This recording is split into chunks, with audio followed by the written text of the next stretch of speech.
Terry Stalker has been metal detecting nearly every day in his retirement. Well, he's found a lot of trash out there, a little bit of treasure, and even built some unique connections out in 21 Country.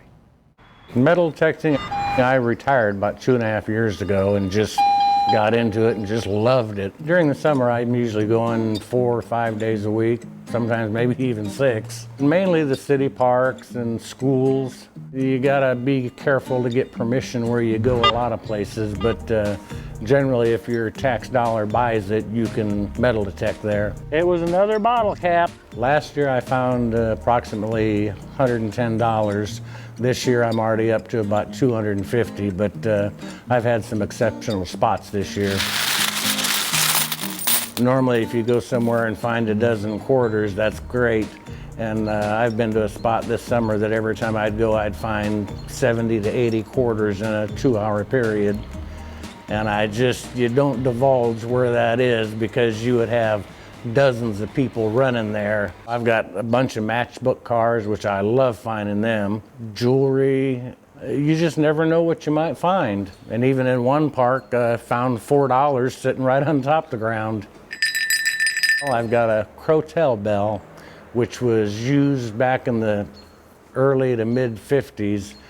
They would put them around horses' necks and carriages so people would know they were coming. Along with all the good stuff you see, we pick up a lot of junk. I've picked up razors and knives and sharp pieces of cans. When I go out somewhere, I always pick it up and take it with me and get rid of it.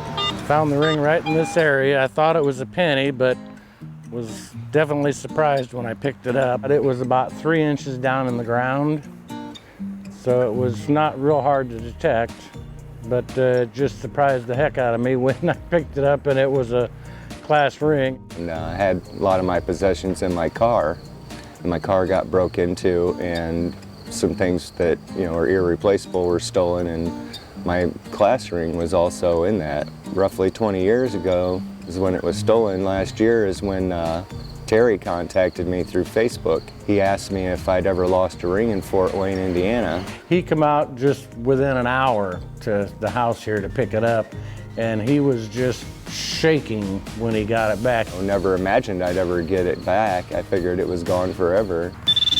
The pinpointer that it's something that's not very far down. Normally somebody starts doing it, and if they're like me, they just get hooked like crazy. I'd love to return something that's been lost, and just being able to get the ring back to the person that owned it, that just is the greatest feeling in the world. Hey, how about that?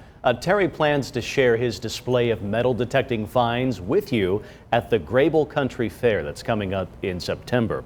John Engel's class ring, he says it doesn't fit like it used to, so he keeps it stored away in a lockbox outside his home to make sure it doesn't get stolen again.